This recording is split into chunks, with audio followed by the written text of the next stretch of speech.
Hola amigos, bienvenidos a este su podcast semanal Red Privada, el lugar donde estaremos viendo las pequeñas historias, esas historias olvidadas y las verdaderas historias de nuestro México. Todas esas cosas que dan saborcito a la historia, mitos, creencias, todo aquello que tenga que ver con historia, lo veremos aquí, lo desmentiremos y alguna vez a otras cosas les daremos el visto bueno. Porque aquí en Red Privada, amigos, tenemos un gran compromiso con nuestro público, que aunque aún es pequeño, les tenemos un gran aprecio a todas y cada una de las visitas que tenemos. Así que le estamos dando cada vez más seriedad a este programa y mejor investigación, amigos. Y bueno, amigos, hoy seguiremos con la serie de las grandes ciudades del centro. En capítulos pasados estuvimos hablando de la ciudad de Teotihuacán. Esta vez estaremos hablando de otra gran ciudad, aunque un poco más al sur. Para ser específicos, 2 estados más al sur. Estaremos hablando de la gran ciudad de Xochicalco, en Morelos. Y, siguiendo el mismo formato de la vez pasada, trataremos en 2 capítulos. El primero será, amigos míos, para dar un contexto general, para ir viendo todas esas cosas de qué es la zona arqueológica de Xochicalco, por qué se llama así, quién lo descubrió, qué importancia tiene, y todas estas pequeñas cosas, esas grandes cosas, mejor dicho. El siguiente capítulo estaremos viendo esas pequeñas historias que o están olvidadas o realmente son tan, pero tan de culto, tan secretas, que casi no se cuentan. Y bueno, amigos míos, como cada semana, tenemos aquí a nuestro compañero Ángel Esquivel. Ángel, ¿cómo estás? Muy bien, muy bien. Aquí para esperar nuevas historias. A redescubrir nuestro México, amigos míos. Y bueno, empecemos. Amigos míos, para empezar deberíamos de ver qué significa Xochicalco. Pues bueno, vámonos palabra por palabra. Xochicalco en general significa en el lugar de la casa de las flores. Este viene de varios compuestos de palabras de origen náhuatl. La palabra Xochitl, que es flor, Calli, que es casa, y Co, que esto es más como un locativo, es decir, el lugar de, teniendo Xochi, Cal, lugar, en el lugar de la casa de las flores. Y bueno, amigos míos, ¿qué importancia tiene Xochicalco? ¿En qué periodo estuvo? Ángel, ¿tienes alguna idea de esa gran ciudad? Mm, no te puedo confirmar la edad donde fue construida o la época de su esplendor, pero sí te puedo asegurar que fue una de las ciudades que estuvo más ambientadas a los mayas. Tiene algunos lados que eran representaciones, digamos, generales de lo que podías encontrar en una ciudad maya en otro punto. Y era un lugar religioso muy importante. Exacto. Y precisamente, amigos míos, nos iremos por estas partes en general. ¿Por qué tenía esta semejanza con las culturas mayas? Pues bueno, Xochicalco es una de esas ciudades del clásico o epiclásico. Esta ciudad principalmente está caracterizado por el surgimiento de esa cultura. Surge a raíz casi del declive de la Teotihuacana, aunque en algunos textos, en algunas ocasiones, se nos muestra que es contemporánea. Y esta semejanza que decía mi compañero Ángel no es simplemente por la arquitectura, sino también por los conocimientos. Generalmente vemos a la cultura maya como una cultura muy científica, no tanto guerrera. Sin embargo, bueno, en el caso de los mayas se han encontrado últimamente murales y frescos que dejan ver que también eran pueblos guerreros. pero principalmente se les reconoce por ese crecimiento científico. Y Xochicalco tiene una particularidad, porque es el lugar donde precisamente se van a juntar varias civilizaciones para algunos tipos de avistamientos astronómicos. Principalmente avistamientos de equinoccios, solsticios y eclipses. Esto tiene como consecuencia que vengan culturas mayas, que vengan culturas náhuatl, que vengan diferentes culturas y dejen su pequeña huella aquí. Porque obviamente tenían que tener cierta relación previa antes de llegar. No es como que llegaban y tocaban y, oiga, don Juan, vengo a ver el eclipse con usted, ¿se puede? No, ellos ya tenían ciertas relaciones. Y no solamente científicas, también de comercio. Por lo tanto, al tener representantes de su ciudad o al tener viajeros, es donde se empiezan a juntar esos rasgos característicos de las otras ciudades, esos rasgos arquitectónicos. Y bueno, en esta ciudad se da mucho esto que es el avistamiento de los eclipses. Principalmente, de hecho, tienen digamos, una especie de observatorio. Y amigos míos, yo he tenido esta fortuna de poder ir a conocer la ciudad de Xochicalco, ya hace algunos ayeres, y me tocó poder entrar precisamente antes del sismo del 17, su observatorio que tenía esta ciudad, podías entrar. Sin embargo, no estaba completamente 100 al público. Nosotros tuvimos la fortuna de ir por parte del Instituto Politécnico y nos dieron la posibilidad de entrar. Amigos míos, por dentro es una construcción maravillosa, es una construcción que te pone a pensar cómo es que ha aguantado tanto tiempo, cómo fue tan exacta su medición del paso de luz del observatorio. Y es que, a diferencia de los observatorios actuales, en los actuales es más como una especie de construcción tipo Ciro, como de los que están a lo de los graneros, pero más grande y más ancho, que tiene un telescopio grande y potente mirando hacia las estrellas. Así que técnicamente se ha construido para ver hacia arriba. Y en el caso de Xochicalco, su observatorio estaba principalmente construido prácticamente en una cueva, en una caverna. ¿Y cómo podían hacer entonces para ver al cielo? Pues bueno, hasta arriba de esa caverna tenían una especie de agujero, una especie de círculo donde entraba la luz, se alcanzaba a ver perfectamente el sol y es donde les digo, tenían una precisión enorme, suficiente como para decir, por este agujero va a pasar un eclipse, va a pasar un equinoccio y va a pasar un solsticio.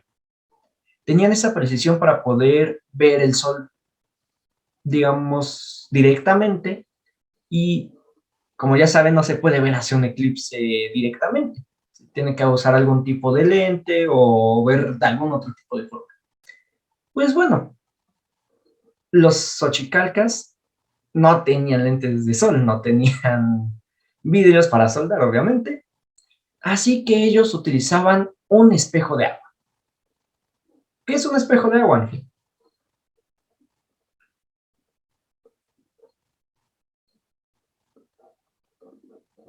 Pues bueno, un espejo de agua sería más, vamos a imaginarlo como un charco, pero no un charco pequeño y sucio, un charco un tanto grande sobre una pila, es decir, como esas que tienen las iglesias para los bautismos, una especie de mesa para contener el agua y, por supuesto, que el agua tenía que estar limpia. ¿Por qué? Porque así era más fácil ver el reflejo a través de ella. También debía de tener cierta profundidad para que no vieran únicamente hacia el fondo de ella. Así que tienen precisamente ese agujero apuntando directamente, muy preciso, para que ese espejo de agua los haga ver los eclipses, los solsticios y todas esas cosas que les cuento. Así que realmente, bueno, vamos viendo que es una cultura muy científica, muy avanzada. Y realmente, amigos míos, es algo que como mexicanos muchos no están acostumbrados a ver. Cuando se habla de culturas prehispánicas, dicen, sí, pirámides, sacrificios, danzas, y etcétera, etcétera. Grandes tocados con plumajes como los New Age. Se te olvidaron los sacrificios. Y se me olvidaron los sacrificios nuevamente. No, también debemos de ver que teníamos impresionantes técnicas, impresionante ciencia prehispánica, que aún hoy, si lo vemos en día, nos resulta magnífica, nos resulta impresionante, nos resulta diferente, porque estamos acostumbrados a un modo de hacer las cosas y siempre le pensamos, es que todavía no tienen ni metales, trabajan con piedra volcánica, pero su precisión para este tipo de cosas científicas y como contamos en el capítulo de Teotihuacán, incluso para tener mercurio, tenían técnicas grandísimas que les permitían hacer. Y bueno, amigos míos, como les íbamos comentando, esta zona, ¿en qué momento se funda? ¿Para qué se funda realmente? Pues bueno, esta es una cultura importantísima.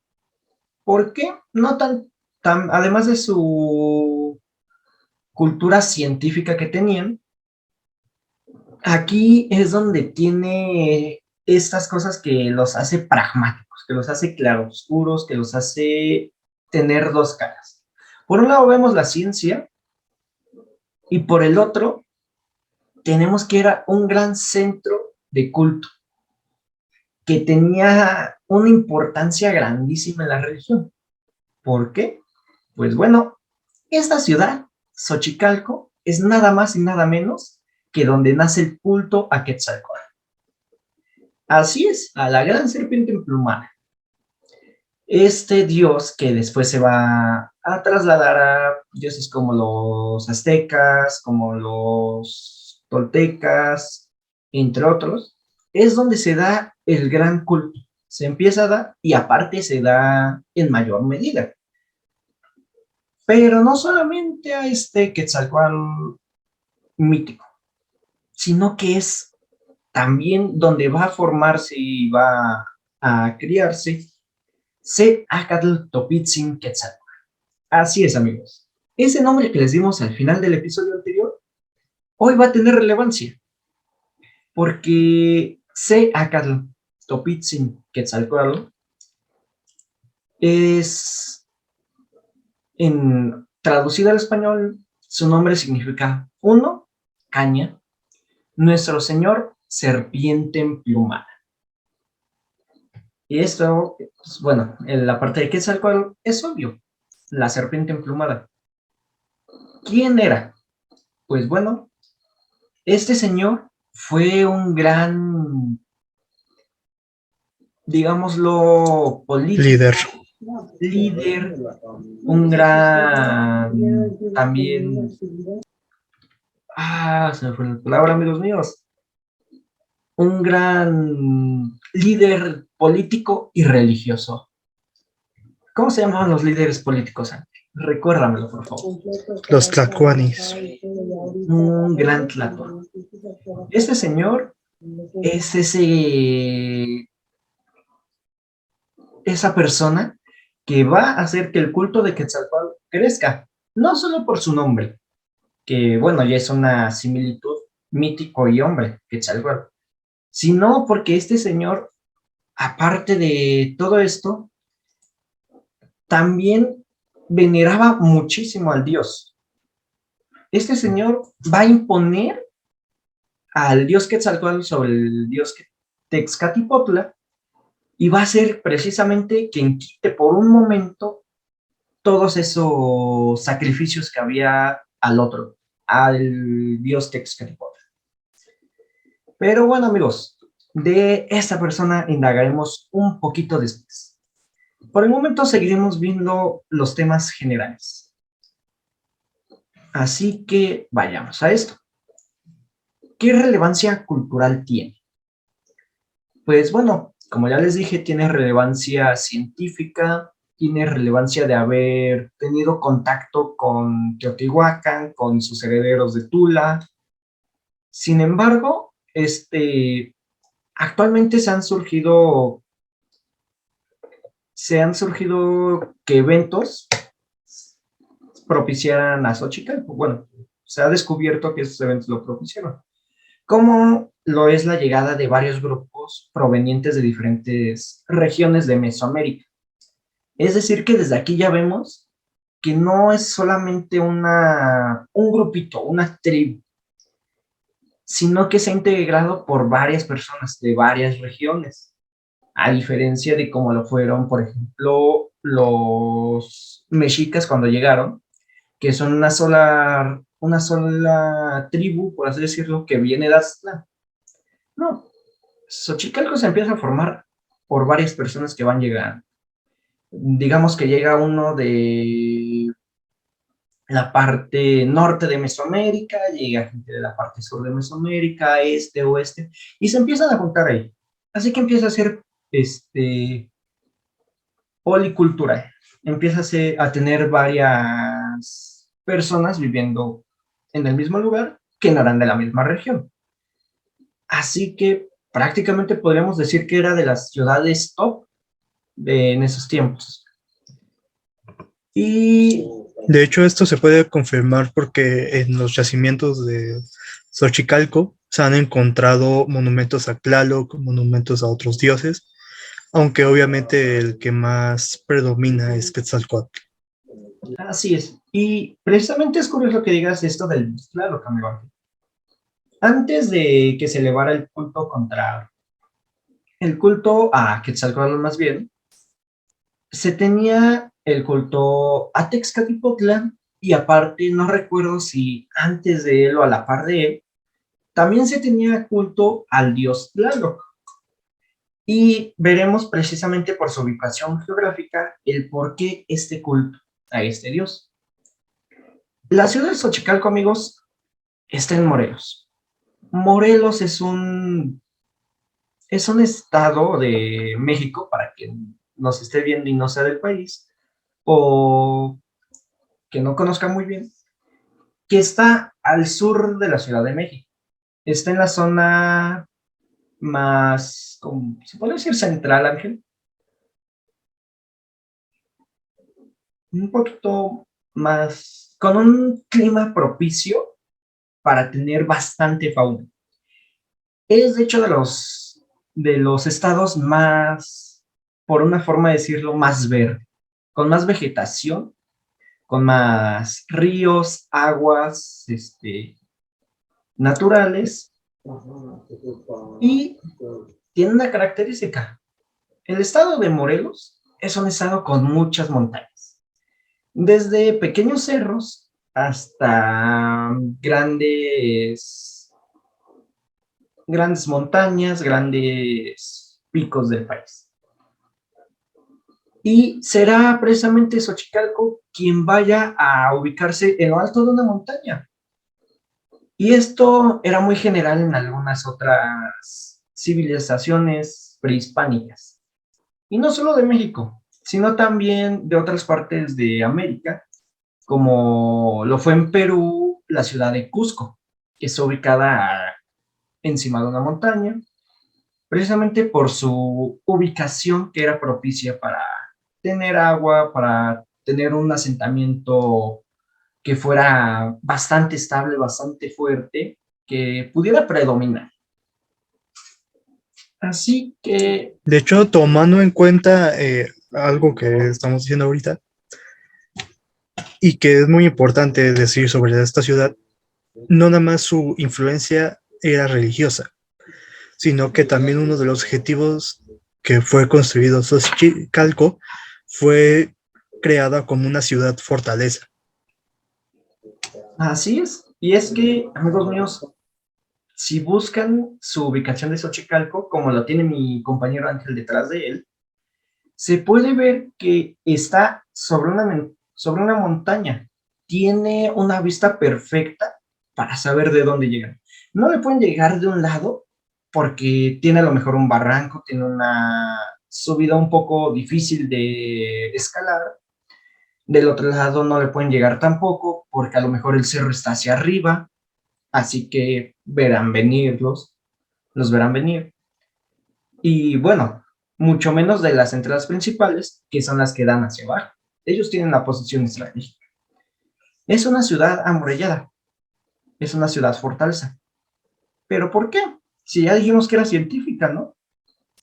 Pues bueno, al igual que otras ciudades que se dan durante este tiempo, la ciudad de Xochicalco, amigos, también está caracterizado porque al estar, se podría decir que después de lo que es la caída de Teotihuacán y en el epiclásico, como les dije, que es durante el 700 al 900 después de Cristo, tiene muchos enfrentamientos bélicos. Está dado en un periodo agitado del centro de México, en el que había bastantes batallas. Y serán precisamente ese tipo de batallas lo que después le dé su riqueza. Y no tanto porque vayan a conquistar a otros o algo parecido, sino porque será donde empiecen a tener contacto con más culturas y tengan incluso contacto con culturas que estaban en las costas de nuestro país. Y es que precisamente se han encontrado incluso conchas de mar y caracoles, como el que tengo en mi mano, que, que se encuentran en esta ciudad. Y uno dice, ¿cómo pudieron llegar ahí? Pues bueno, al ser una ciudad científica y al ser una ciudad que también tuvo su parte bélica, empiezan a tener, como ya les dije, amigos míos, sus representantes o sus viajeros comerciales con otras ciudades. Y precisamente unas de ellas son las ciudades de la costa. Las ciudades, pongamos, de Veracruz, de Yucatán no tanto porque realmente es una zona difícil de llegar a la península de Yucatán. Incluso durante el momento de la independencia y la Nueva España, era bastante difícil llegar ahí. Aún con Benito Juárez fue difícil que se controlara Yucatán. Era una zona un poquito más alejada y su parte selvática mucho menos dejaba pasar. Era como si fuera una isla.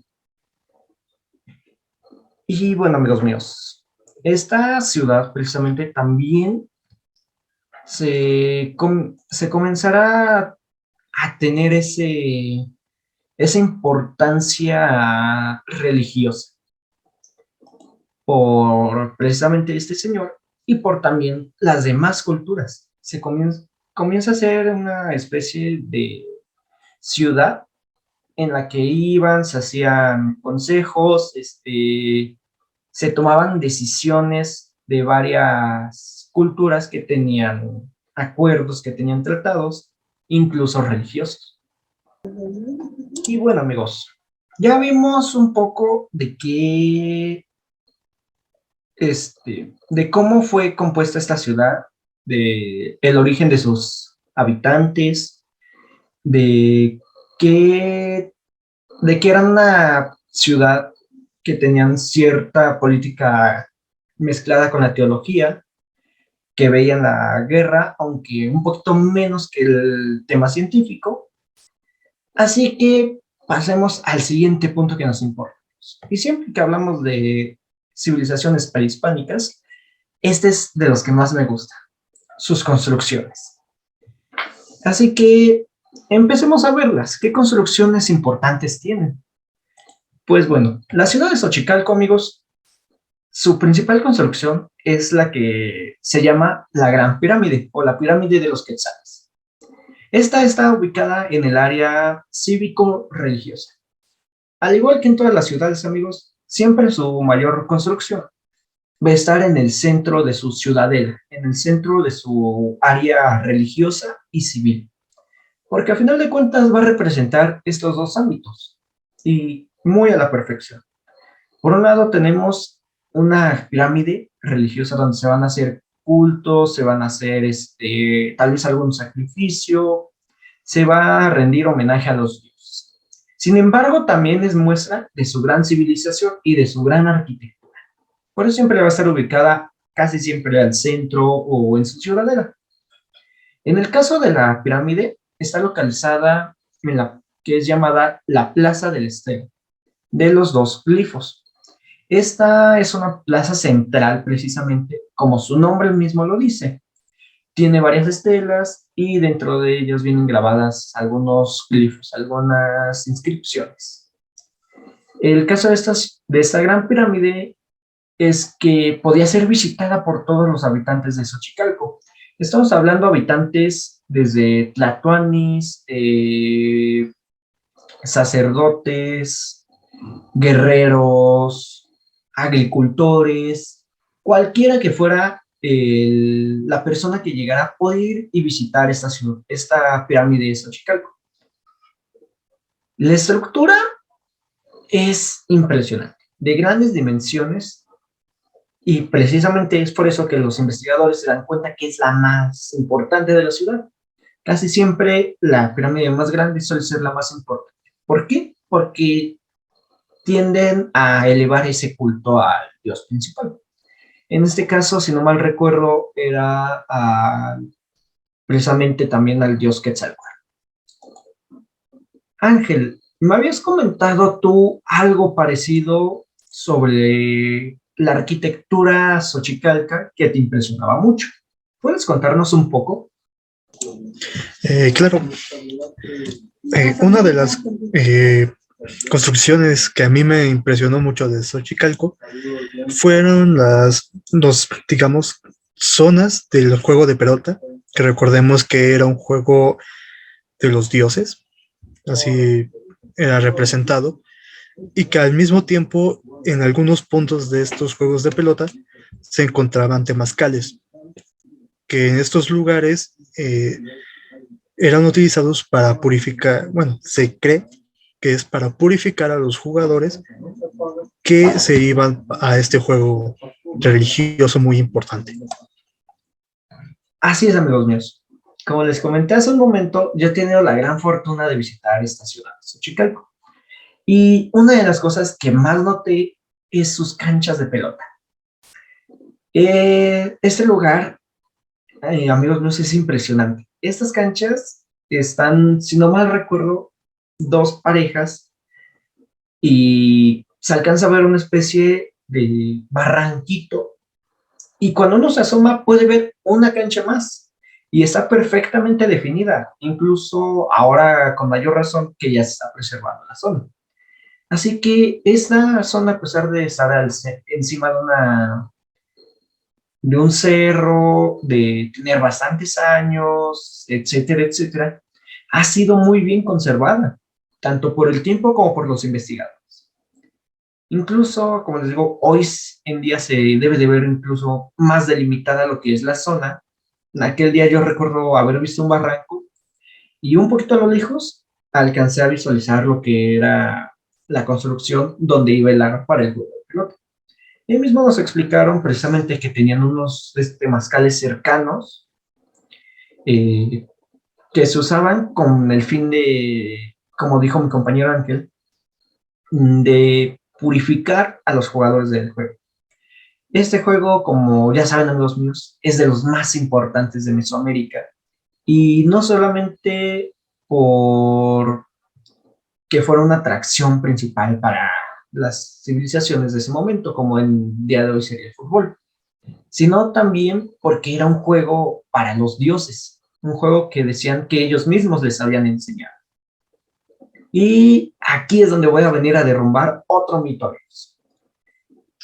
Ángel, cuando hablan de juego de pelota, ¿qué piensas? ¿Qué se te viene a la mente? ¿Cómo es? Tomando en cuenta lo que es el juego de pelota prehispánico, era un juego donde se podía usar lo que eran los pies, las caderas si no me acuerdo también la cabeza, y se tenía que atinar a un pequeño agujero que se encontraba en las puntas más altas de las paredes que delimitaban la cancha. No, así es, precisamente. En este juego, además de tenerse como cierto objetivo el ingresar la pelota dentro de este aro, se suele decir que los ganadores del juego eran sacrificados, todos, uno por uno. Sin embargo, eso deja muchas conjeturas, amigos. Principalmente porque si las personas sabían que iban a ser sacrificadas, nunca hubiera un ganador, porque por muy religiosos que fueran, siguen temiendo por su vida. Y es que no todo juego de pelota era, digamos, opción para un sacrificio. No todo ganador era preparado para ese sacrificio. No, tal Eh, como hoy en día sería una final de fútbol que está preparada para darse la copa al equipo ganador, en aquel tiempo eran designados juegos de pelota que eran con fin precisamente de entretenimiento, de deporte, y otros que eran destinados para algún sacrificio. Y es aquí donde les digo, voy a tirar otro mito, porque tenían, digamos, sus niveles de juego. Juego para los niños, juego para hacer alguna especie de entretenimiento, de deporte, y juego para ser sacrificado, porque el sacrificio para las culturas prehispánicas no era algo que se tomara a la ligera, que dijeran, ah, ahí tienes estas 30 personas y sacrifícalas. No, era algo muy marcado, que tenía cierto proceso y que era muy limpio en sentido de purificación de espíritu, porque incluso para los guerreros de las llamadas guerras floridas, era todo un honor, porque se iban preparando toda la vida para ser sacrificados. Yo recuerdo la anécdota de un guerrero tlaxcalteca que durante las guerras floridas es capturado, es llevado no recuerdo si a Tenochtitlan o a qué otra ciudad náhuatl, que lo usan prácticamente como gladiador. Él mismo se gana su libertad y después de varias batallas le dicen, bueno, te dejamos ir a tu tribu. Él dice, no me puedo ir a mi tribu. En primera, porque yo ya perdí allá. Yo ya no soy de allá. Y en segunda, porque yo me he estado preparando toda la vida para ser sacrificado, para haber morido por mi Dios y morir por mi ciudad. Así que ve y concédeme el mayor sacrificio, el mayor destino que tengo. Entonces no es como que se dejara muy a la ligera. No es como que les dijeran, ten a estas personas sacrificadas. No, era algo que incluso el mismo juego tenía que ser ritualístico, con cierto tipo de aditamentos, de cosas necesarias para que fuera un sacrificio digno de los dioses. Porque al final de cuentas todo va a ser cuestión de dignidad, de heroísmo y principalmente de seguir esos cánones religiosos que tenían. Así que no es como que se dejara la lista. Y bueno, siguiendo un poquito lo que es la arquitectura xochicalca, también podemos encontrar que dentro de esa ciudad hay algunas cosas en pirámides y en otras zonas que son muy características de la cultura maya, amigos. Y es que, como ya les dije, ese acercamiento científico e incluso comercial es lo que hace que dejen su huella aquí, amigos. Que dejen su huella científica, que dejen sus mercancías e incluso que dejen su huella arquitectónica. Y bueno, amigos míos, Ya tocamos un poquito esto, pero ¿por qué? ¿Por qué hablar precisamente de su arquitectura si ya habíamos dicho que iba a tener varios toques de la civilización que ha estado ahí? Pues bueno, esto viene principalmente a raíz de un gran hecho que para mí no se puede dejar escapar. Y es que, amigos míos, la ciudad de Xochicalco es Patrimonio Mundial de la Humanidad. ¿Cuándo fue nombrado? En 1999, la zona arqueológica, perdón, de Xochicalco fue reconocida ante la UNESCO, si no mal recuerdo, como Patrimonio Mundial de la Humanidad. Sí, ante la UNESCO, amigos míos. Esta pequeña ciudad al suroeste de la ciudad de Cuernavaca, precisamente a unos 38 kilómetros, es declarada Patrimonio de la Humanidad. Entonces, es obvio que fue también por ese tipo de arquitectura. Y es que ustedes, amigos míos, si buscan, es impresionante su arquitectura, sus grabados y lo bien conservada que está, siendo completamente propicia para poner el nombre de México en alto, como otras ciudades lo han hecho, como lo ha hecho Teotihuacán, como si hubiera quedado más restos, lo hubiera hecho Tenochtitlan, aún más incluso. De hecho, Como, presumiendo parte de esto, los artistas que vivían en ese momento, que dejaron su huella en sus pinturas, que también demostraban su adoración a los dioses, donde la mayoría de sus representaciones, volvemos a recalcar, era hacia Quetzalcóatl, donde se podían encontrar pinturas donde eran personas devoradas por una serpiente emplumada o literalmente una roca donde se podía ver cómo tallaron a la serpiente emplumada. Es muy hermoso esos sí, lugares. ya sé más o menos de cuál hablas, y es impresionante. Es ese tipo de cosas, amigos míos, que deberíamos de poner más en alto y darle más importancia. Ya sé que no es una zona arqueológica olvidada de la mano de Dios, diría por ahí.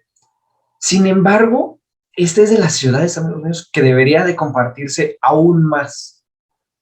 Que si es compartida, pues háganlo el doble, el triple, el cuádruple, porque esa ciudad está perfectamente conservada, está muy hermosa tanto por su ubicación geográfica como por sus componentes de la ciudad, sus pirámides, sus estelas, sus grabados, todo.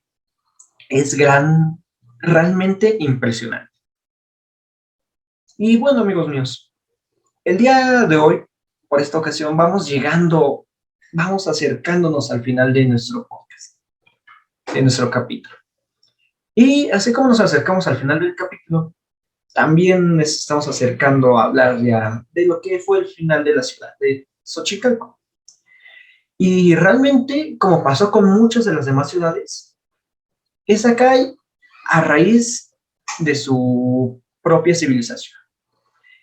Y es que a diferencia de Teotihuacán, como contamos en el capítulo anterior, que se pudo dar también por una golpe de estado y por una especie de sequía, la ciudad de Xochicalco fue principalmente, digamos, destruida su civilización a raíz de que la ciudad es incendiada, destruida y abandonada abruptamente, prácticamente de golpe, alrededor del año 900 después de Cristo. Esta es prácticamente por un golpe de estado. Y será aquí donde veremos en el siguiente capítulo que se podría juntar un poquito con lo que es el mito de Quetzalcóatl. No lo contamos ahora, amigos míos, porque realmente les estamos guardando una gran sorpresa para este capítulo, ya que en el siguiente capítulo les estaremos contando de Seacatl Quetzalcóatl, cómo fue su vida, qué lugares ocupó, cómo se formó. Estaremos hablando de ese mito de Quetzalcóatl en Xochicalco, y hablamos de Quetzalcóatl mítico, estaremos hablándoles un poco más de ese observatorio, con datos más precisos, más interesantes, y muchísimas cosas más, amigos. Así que bueno, por el día de hoy hemos llegado al final. Antes de eso, quiero dar 2 datos curiosos en cuestión de su arquitectura. Y que tú, que ya has visitado ese lugar, creo que ya más o menos vas a entender cuáles son las 2 partes que no se han dicho en este video. La primera es su pirámide central, donde tiene tallada muchos simbolismos a Quetzalcóatl. Y la número 2, que es en cuestión de lo que se dijo al final del golpe de Estado, donde una de las canchas de juego de pelota ceremonial, los mismos ciudadanos, o bueno, eso se cree, quitaron los aros, que recordemos que esos eran importantes y principalmente para ese tipo de juego de pelota, principalmente de cómo estaban estacionados en medio de la cancha, de que no podía ser de una forma natural, sino que pudo ser más por una obra humana. Así es, amigos, una vez más recayendo a sus grandes construcciones. Y precisamente, Ángel, qué bueno que haces esa aclaración, porque en ese momento voy a hacer una fe de ratas. Cuando les hablé de la Gran Pirámide, les dije que según a lo que recuerdo, estaba orientada hacia lo que es el dios Quetzalcóatl. Pero no, ahora que lo mencionas, realmente aquí es donde me surgió una pequeña confusión cuando les dije. Pido perdón y realmente, amigos míos, si en capítulos pasados hemos llegado a hacer algún tropiezo con ese tipo de temas, de datos, envíenoslo. Y sin ningún problema en el capítulo que siga, lo vamos a aclarar. Porque al final de cuentas, esto es lo que vamos a ir haciendo. Vamos a ir explorando la historia de México y tal vez llegue a haber algunos malentendidos, algunas cosas que se malinterpreten y se tendrán que dejar claras. Y en ese caso, la Gran Pirámide era hacia Tlaloc. Tenía precisamente ahí un templo dentro de la Gran Pirámide, ya que era de los dioses que iniciaron esa ciudad, o bueno, el culto a Tlaloc fue de los primeros que hubo en la ciudad. Posteriormente se pasan a lo que es el culto al dios Quetzalcóatl, y no es en la Gran Pirámide donde se ve mayormente a él, sino en la pirámide central, que se podrían a veces confundir, porque es la Gran Pirámide, la pirámide central, posiblemente sean las mismas o no piensen. Sin embargo, no son las mismas, tanto en arquitectura como en ubicación son un poquito diferentes. Y bueno, amigos míos, en este momento ya estamos llegando al final del capítulo. Esperamos que hayan tenido un día ameno, que haya sido de su gusto este capítulo. Xochicalco, una gran ciudad, hermosísima por cierto, rodeada de verde, tanto ella como el estado completo de Morelos, y principalmente llenada de sincretismos, por el dios Quetzalcóatl, por ese hombre, ese mito de Quetzalcóatl, que será lo que estaremos viendo en el capítulo siguiente. Y bueno, amigos míos, sin más por hoy, sería todo de nuestra parte. Recuerden, síganos en Instagram como red.privada.podcast. Ángel, ¿cómo pueden seguirte? En Instagram como Ángel Esquivel. Ángel Esquivel, a mí pueden seguirme como Irving-RVS-CRZO. Y amigos míos, si tienen algún tema que les gustaría que estemos tocando dentro de este podcast, envíenoslo y prepararemos una gran investigación para ponerlo después de nuestra pequeña serie de las grandes ciudades del sur. Así que, amigos míos, esperemos que tengan un gran fin de semana, se la pasen bonito y nos veremos la siguiente semana con el capítulo 2, donde estaremos viendo mitos, donde estaremos viendo esas historias, esos relatos que casi no se saben. Así que, amigos míos, hasta la próxima.